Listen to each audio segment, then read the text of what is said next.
Jamaah. Iya. Oh jamaah. Iya. Alhamdulillah. Alhamdulillahirrabbilalamin. Kembali lagi di Islami Tunda. Masih di tema kita pagi hari ini. Di luar nalar, ini cara Allah memberi rezeki kita. Dan terima kasih banyak sekali lagi buat jamaah dari Bandung. Tepuk tangan dulu dong. Masya Allah. Dan juga jamaah yang ada di rumah. Masya Allah ya, sebelum kita lanjut kita lagi sebuah video tayangan. Tentang antrian panjang pencari kerja. Ini dia tayangannya. Ini Masya Allah, mudah-mudahan yang datang banyak yang dapat ya kerjaannya. Amin. Kita doain juga nih Masya Allah yang lagi kerja juga sekarang biar pada betah sama kerjaannya.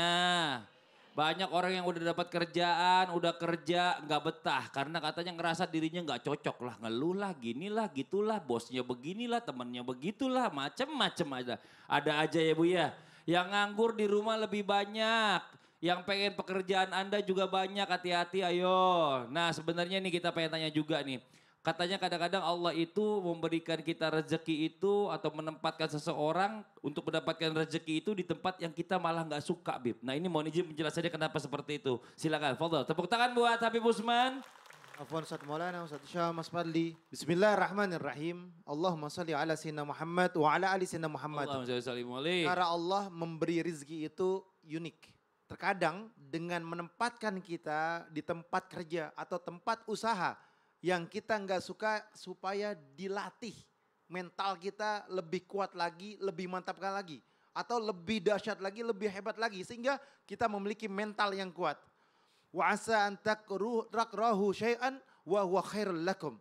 Jadi boleh jadi buruk bagi kita atau nggak baik bagi kita, padahal dia baik bagi kamu. Dan boleh jadi buruk buat kita merasa ini nggak bagus nih kerjaan, padahal ini bagus kerjaannya. Atau boleh jadi ini di mata kita nih, ini baik banget, ini bagus banget, ya kan? Ini kerjaan ini enak nih dikerjain nih, ini gampang banget, mudah, padahal ini buruk buat kita. Jadi bisa jadi baik buat kita atau bisa jadi buruk buat kita tergantung dari mana sudut pandang kita melihat. Boleh jadi kelihatannya enak, kelihatannya nikmat tapi tatonya buruk. Kelihatannya susah, tak taunya itu baik buat kita dan kita lebih survive lagi di sana. Oleh karena itu kita harus memahami bahwasanya rizki yang Allah Ta'ala berikan janganlah kalian hinakan tempat usaha kalian. Janganlah kalian menganggap buruk tempat usaha kalian. Janganlah kalian meremehkan apapun tempat usaha kalian. Dan janganlah kalian menjadi hamba Allah yang kufur nikmat. Sehingga apa? Sehingga manusia tersebut jauh daripada kebaikan dan jauh daripada naungan dan ridhonya Allah Subhanahu wa taala. Boleh jadi tempat kerjamu buruk bagimu, padahal di situ menghasilkan rezeki yang halal yang berkah.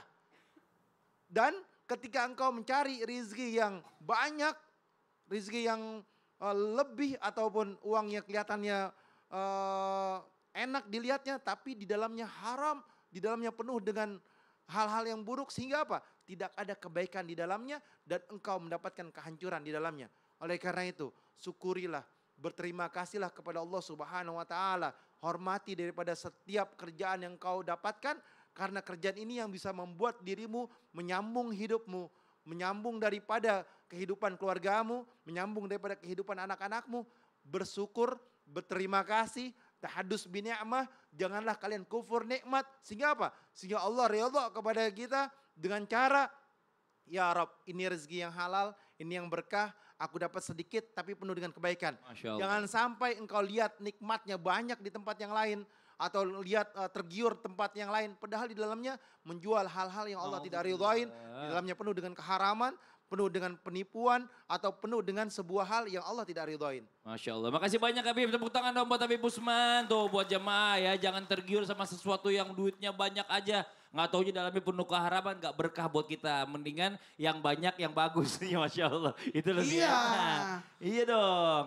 Nah ini Ustadz Maulana udah maju nih. Kalau gitu kita kasih kesempatan Ustadz Maulana buat tanya-tanya sama jemaah. Tapi sebelumnya kita masuk dulu ke segmennya dong. Ustadz bertanya. Kami menjawab. Silakan Ustadz Maulana mau pilih yang mana yang bertanya. Silakan. Udah incar ibu ini dari tadi senyum-senyum sendiri. Oh senyum-senyum sendiri. Gak tahu. Oh nggak tahu. Mungkin dia bahagia. Perkenalkan dirinya ibu, namanya siapa, dari mana? Assalamualaikum warahmatullahi wabarakatuh. Waalaikumsalam warahmatullahi wabarakatuh. Perkenalkan nama saya Surtina dari Majlis. Panggilannya Tina. Tina, betul. Ibu Tina. Iya. Dari mana Ibu? Majlis Talim bin Robah. Bilal bin Robah. Bilal bin Rabah. Iya Allah. Bu, saya mau nanya Bu. Iya. Menurut Ibu, kalau ada yang memusuhi Ibu, baiknya kita tetap silaturahmi atau diamin aja? Marah lah Ustadz. Allah galak banget nih Ibu. Enggak mau. Kenapa diladenin yang kayak gitu? Kita dimusuhi, kenapa kita harus silaturahmi? Oh Ustaz sih ya, nyanyi-nyanyi yang kagak pagi-pagi. Iya. Bikin orang marah. Jangan marah-marah pagi-pagi Bu. Nanti rezekinya susah. Oh iya. Makasih banyak Ibu. Masya Allah. Assalamualaikum warahmatullahi wabarakatuh. Waalaikumsalam warahmatullahi wabarakatuh. Mohon izin penjelasannya Ustaz Maulana, silakan. Udah musasam. Mohon maaf tanpa menggurui, hanya mengingatkan barang siapa yang ingin diluaskan rezekinya. Atau mau diperbanyak. Mau tahu panjang umurnya mau? Mau. Silaturahmi. Pertanyaannya, yang silaturahminya kemana aja? Silaturahmi itu, mohon maaf, harusnya yang memusuhi kita silaturahmi. Menyambung silaturahmi adalah sesuatu yang terputus, yang dihubungkan.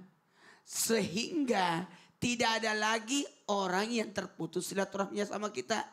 Yang sudah ada direnggangkan. Betul tidak? Makanya paling bagus Bu, semakin banyak kawan. Jamaah. Semakin banyak kawan. Banyak teman, jangan banyak musuh. Kalau ibu banyak relasi, banyak teman, yakinlah jualannya bagus. Rezekinya bagus. Kalau penjual banyak musuhnya, siapa yang mau beli? Betul tidak? Jangan pernah punya musuh. Jangan pernah ada kebencian. Jadi kalau misalkan ibu sudah bermusuhan, ada jengkel sama orang, jangan Bu. Karena bisa jadi menurut ibu dia sendiri. Tapi bisa jadi dia punya keluarga, dia punya tetangga. Makanya sekarang itu yang paling banyak pembelinya adalah yang banyak followersnya. Apa? Followersnya. Apa Bu? Ya itu banyak followersnya. Kalau banyak followers kan banyak pembelinya itu. Makanya orang kalau mau buka toko itu ketawa saya. Ternyata kalau orang mau buka toko duduk di pinggir jalan ngitungin berapa motor lewat. Survei lokasi. Terus kebanyakan banyak orang. Pasti enak itu. Nah dari sini kita bisa belajar. Karena kita tidak tahu dari rezeki kita mana saja yang datangnya. Dari orang siapa aja. Mungkin dia datang hanya bikin sakit hati. Nanya. Tapi kan nanti dia beli. Bisa jadi dia survei aja dulu. Makanya paling kalau mau banyak rezekinya, mau rezekinya banyak. Perbanyak relasi, perbanyak teman, jangan perbanyak musuh. Karena itu rezeki yang tak diduga-duga. Karena bisa jadi itu datangnya dari dia aja. Tapi kadang-kadang teman juga bikin repot. Apa memang? Belanja minta diskon. Diskonnya kan kasih diskon dong 50% deh. Wah Yang penting kita sudah ada untungnya. udah ada untungnya ya. Udahlah, Iya. harga teman. Ya Allah tuh kan ini dia nih pembelinya. Tepuk tangan buat Ustaz Maulana. Masya Allah. Jamaah. Sekarang gantian kita mau kasih kesempatan sama jamaah yang ada di sini. Mewakili jamaah yang di rumah untuk bertanya sama guru-guru kita. Tapi sebelumnya kita masuk dulu ke segmennya ya. Kita masuk ke segmen Tanya Dong Ustadz. Kami semua tanya dong Ustaz. Oke boleh mau bertanya silakan angkat tangannya. Dari sini, ini dulu nih yang dekat-dekat Ustadz Maulana nih. Semangat semua ya. Iya dong. Silakan perkenalkan dirinya Bu. Assalamualaikum warahmatullahi wabarakatuh. Waalaikumsalam warahmatullahi wabarakatuh. Perkenalkan nama saya Bu Rina Rosana dari Majelis Taklim Bilal bin Rabah Bandung. Tepuk tangan dong buat Ibu Rina Rosana. Tanya dong Ustadz, saya mau bertanya sama Ustadz Syam. Ustadz Syam boleh. Silakan Ibu. Gini, emang benar. Kadang Allah memberi rejeki di luar nalar. Salah satunya memberi petunjuk lewat mimpi. Contoh mimpi dari Allah yang mendatang rejeki itu seperti apa, Ustadz? Mohon pencerahannya. Terima kasih. Wassalamualaikum warahmatullahi wabarakatuh. Waalaikumsalam warahmatullahi wabarakatuh. Tepuk tangan dong buat Ibu Rina. Ini Masya Allah, mimpi yang kayak gimana? Jangan-jangan malam-malam dimimpin. Tolong bongkar itu kamar kamu, di bawahnya ada emas. Pas dibongkar gak ada apa-apa, hancur kamarnya. Tapi Silakan, guru-guru Ustaz Syam. kami, Ustaz Maulana, Habib Uthman, Mas Fadli, serta guru-guru kami melakukan Allah Subhanahu Wa Ta'ala, Al-Quran, Surah As-Saffat ayat 102. أعوذ بالله من الشيطان الرجيم فلما بلغ معه السعي قال يا بني إني أرى في المنام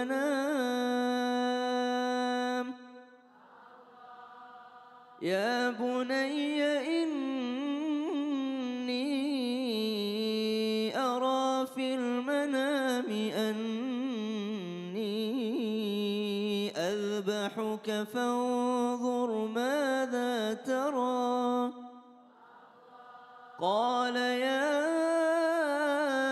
أبت افعل ما تؤمر ستجدني إن شاء الله من الصابرين. Ini adalah salah satu kisah mimpi yang tertera di dalam Al-Quran, yakni ketika Nabi Ibrahim alaihissalam lama tidak punya keturunan, tapi ketika diberikan keturunan oleh Allah Subhanahu Wa Taala, falamma balagha ma'ahu sa'ya, lagi lucu-lucunya, lagi seneng-senengnya Nabi Ibrahim alaihissalam dengan Nabi Ismail alaihissalam, ternyata beliau bermimpi untuk menyembelih anaknya sampai 3 malam, subhanallah. Maka beliau pun yakin ini bukan mimpi biasa, apalagi beliau seorang nabi. Tentu saja mimpi seorang nabi adalah petunjuk langsung wahyu dari Allah Subhanahu Wa Taala. Maka beliau pun menyembelih anaknya Nabi Ismail alaihissalam, namun ternyata Allah gantikan dengan rezeki yang luar biasa, yakni berupa kesolehan Nabi Ismail alaihissalam, dan diganti Nabi Ismail dengan kibas yang dikirimkan Allah Subhanahu Wa Taala dari surganya Allah Subhanahu Wa Taala. Benarkah rezeki itu bisa lewat mimpi? Subhanallah, ada seseorang yang bercerita kepada kami, kata beliau, Ustadz, saya ini adalah seorang penjudi dahulu. Penjudi besar, saya sampai ke beberapa negara untuk berjudi. Bukan judi-judi online itu, bukan. Saya langsung ke tempatnya untuk berjudi. Lalu saya berangkat umroh. Dan uang yang saya berangkat umroh itu adalah uang yang tidak jelas dari mana datangnya. Ketika saya berada di Tanah Suci, saya pun bermimpi, saya wafat dalam mimpi saya. Tapi ketika saya terbangun, saya ketakutan luar biasa. Saya nanya kepada Mutawif, kata Mutawif, waktunya bertobat Pak. Subhanallah. Maka saya pun bertobat, tapi sepulang dari umroh itu saya berjudi lagi Ustaz. Subhanallah. Akhirnya saya berangkat umroh lagi.